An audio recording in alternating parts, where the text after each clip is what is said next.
Welcome to the deep dive. Glad you could join us. Good to be here.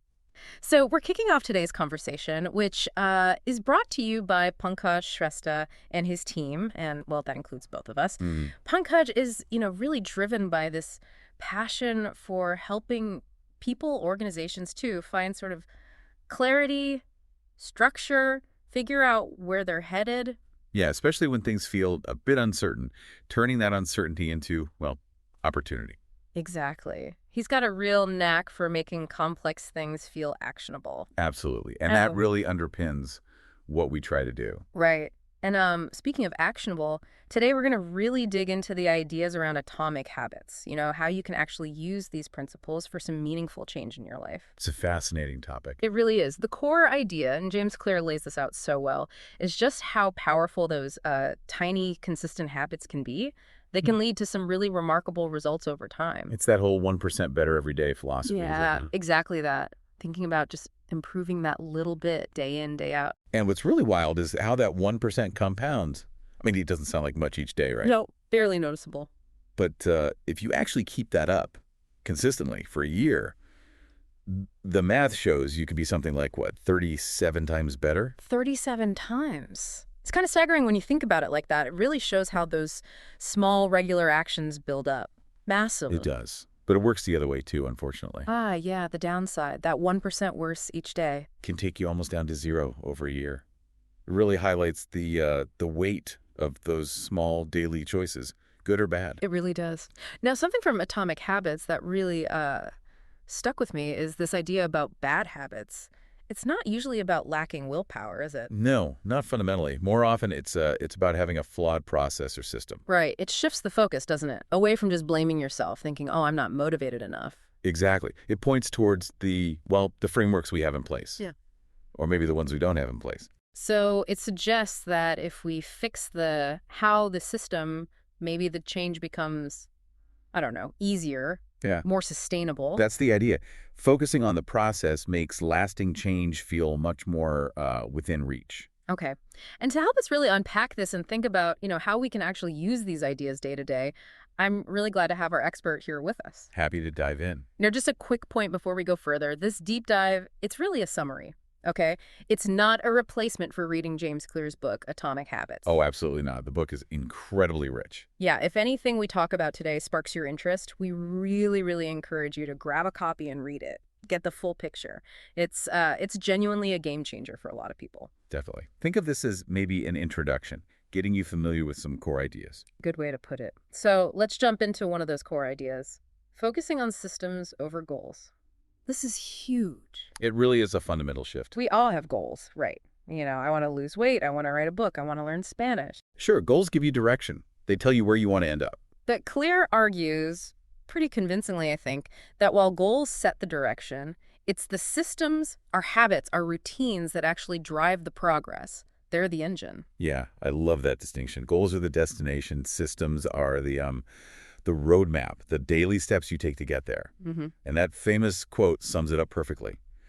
You do not rise to the level of your goals. You fall to the level of your systems. Ooh, yeah. That one really makes you stop and think, doesn't it? It does. It suggests that if you're not hitting your targets, maybe the issue isn't your ambition. What the daily grind, the stuff you're actually doing or maybe not doing consistently. Exactly. Are your daily actions actually aligned with where you want to go? It forces you to look at the process. It makes so much sense. Winners and losers, as Clear points out, often have the same goals. It's their systems that make the difference. Which leads us really nicely into another really profound concept in the book. Identity-based habits. Okay, identity-based. So this is deeper than just actions or outcomes. Yeah, it goes to the core of who you believe you are or who you want to become. The argument is that for habits to truly stick, like really stick, Mm-hmm. they need to be tied to a shift in your self-identity. Right, so it's not just I want to exercise more. It's more like I am an active person. Precisely. The motivation becomes internal, deeply personal.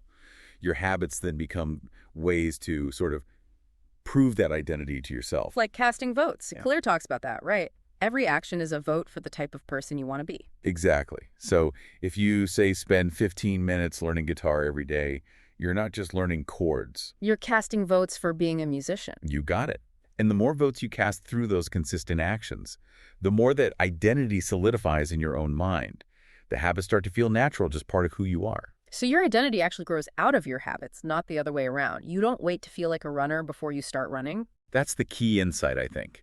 You decide who you want to be, and then you prove it to yourself with small wins, with those daily actions. That feels really empowering, actually. Decide first, then act to reinforce. It is. Ask yourself, who is the type of person who achieves what I want to achieve?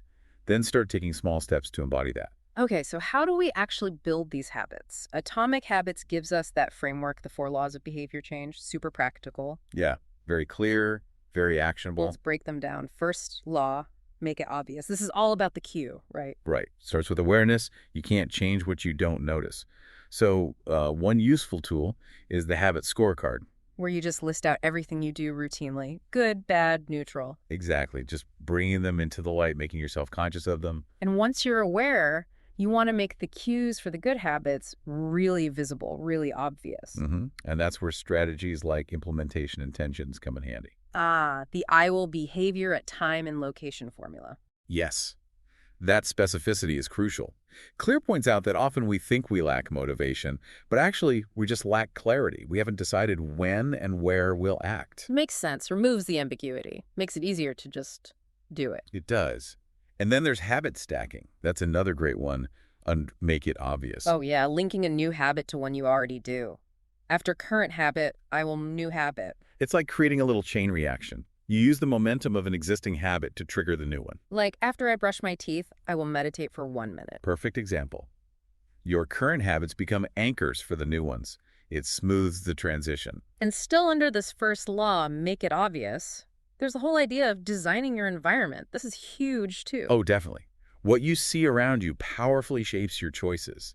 Make the good choices the easy, visible ones. Like leaving your running shoes by the door. Right. Or putting fruit out on the counter instead of cookies. Exactly. You're architecting your space for success. And conversely, you want to make the cues for your bad habits invisible. Hide them away. Out of sight, out of mind. Hopefully.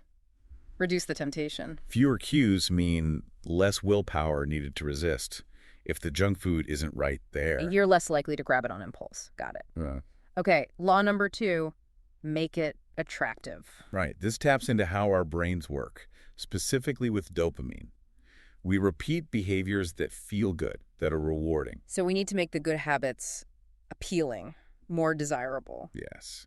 And one way is simply reframing how you think about them. Shift your perspective. Like instead of, ugh, I have to go for a run. Try thinking, I get to go for a run and clear my head. Uh, Or I get to build endurance. That little language shift can change your feeling about it. Okay, I like that. Get to versus have to. What else makes a habit attractive? Temptation bundling is a really clever one. Ah, pairing something you want to do with something you need to do. Exactly. Like maybe you only let yourself watch your favorite Netflix show while you're on the treadmill. Okay. Or only listen to a specific podcast while doing chores. Precisely.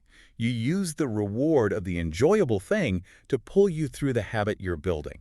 Socializing habits helps too. Doing things with other people. Yeah. Joining a class, finding a workout buddy, joining a book club. It adds accountability and often makes it more fun. Makes sense. And flipping that for bad habits. Make them unattractive. Right. Focus on the downsides, the negative consequences. Remind yourself why you want to stop. Having a supportive social circle helps here too. Makes the old bad habits seem less appealing by comparison. That social influence is powerful, isn't it? For good and bad. Hugely. Okay. Okay, law number 3. Make it easy. This one feels very practical. Reducing friction, making it effortless almost. As effortless as possible, yes. Because we naturally gravitate towards the path of least resistance. This is where the 2-minute rule comes in, right? Yes. Such a brilliant concept. Scale down any new habit so it takes less than 2 minutes to do. Like read 1 page instead of read a book, or put on running shoes instead of run 5K. Exactly. The goal initially isn't mastery. It's just mastering the art of showing up. Consistency first. Make the starting ritual easy. That lowers the barrier so much. Once you've started, it's easier to keep going sometimes. Often, yeah. You build momentum. And priming your environment fits here too. Setting things up beforehand. Right. Lay out your workout clothes the night before, chop vegetables for your healthy lunch ahead of time, pack your gym bag, anything that reduces the steps needed in the moment. Removes those little points of friction that can derail you. Precisely. And for breaking bad habits under this law, make them difficult. Increase the friction. Like deleting social media apps off your phone or leaving your credit card at home if you tend to impulse buy. Perfect examples. Unplug the TV after use. Put barriers in the way. Make it inconvenient. That inconvenience forces a pause, makes you think twice instead of acting automatically. Exactly. Buys you that crucial moment of reflection. Okay, brings us to the fourth and final law, make it satisfying. Yep. Our brains are wired to repeat rewarding experiences. We need some kind of payoff. And the key is that the payoff needs to be pretty immediate, right? Especially for habits where the real benefits are long-term. That's the challenge. Yeah. Good habits often have delayed rewards, while bad habits offer instant gratification. So we need to find ways to make the good habits immediately satisfying. How do we do that? Like, give yourself a treat. That can work, but often simpler things are effective, like using a habit tracker. Just ticking a box. Yeah. Or marking an X on a calendar. Yeah. That simple act of visually tracking your progress provides immediate evidence of success. It feels good to see that chain grow. Ah, the don't break the chain idea. That visual streak becomes its own reward. It really does. It creates a little hit of satisfaction, reinforces the behavior. Even just acknowledging your effort, feeling a sense of pride can be satisfying. Creates that positive feedback loop. Makes you want to do it again tomorrow. Exactly. And to break bad habits, make them immediately unsatisfying. Like having an accountability partner you have to report to.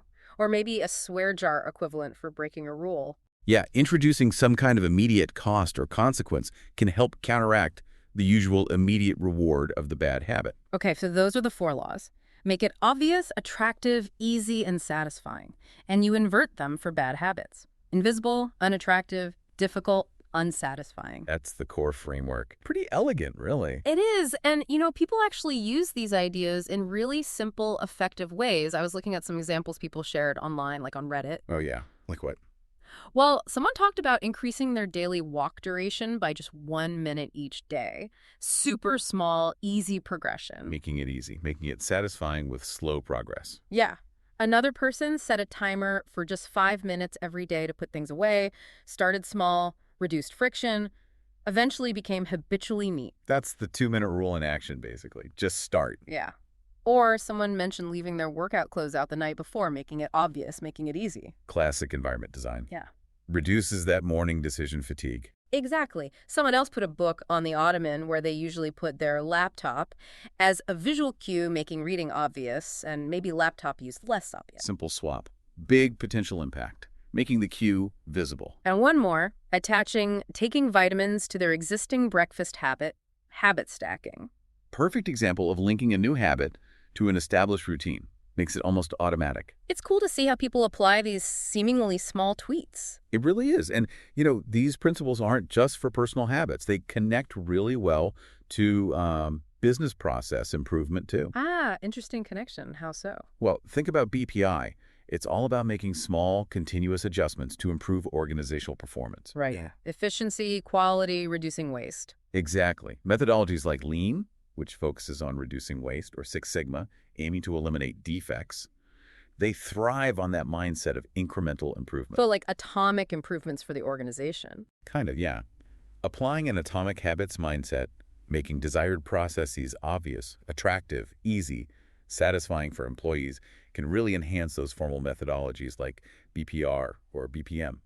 It's about changing the small, collective habits of the organization. That makes a lot of sense. Small, consistent changes driving larger outcomes, whether it's personal or organizational. It's a very scalable concept. So we've covered a lot today. The power of systems, that identity piece, the 4 laws. It really boils down to understanding that huge changes often start small. Consistency is the superpower. Right. So as we wrap up this deep dive, maybe a few key takeaways for everyone listening. Go for it. Okay, first, remember systems over goals. Goals give direction, but your daily systems drive progress. Remember that quote, you fall to the level of your systems. True, we shall. Second, think about identity. Who do you want to be? Let your habits be votes for that person. Make your actions align with your desired identity. That internal alignment is key for making it stick. And finally, use the framework, the 4 laws. Make good habits obvious, attractive, easy, satisfying, and invert those to break the bad ones, make them invisible, unattractive, difficult, unsatisfying. It provides a clear roadmap for change. Absolutely. So maybe the final thought for everyone is this. What's one small habit, just one tiny thing you could implement right away based on these ideas. Start small. 2-minute rule small even. Yeah. What's one small vote you can cast today for the person you want to become tomorrow? Because ultimately, it's those consistent small actions that build a truly remarkable life. Well said. Start now, start small.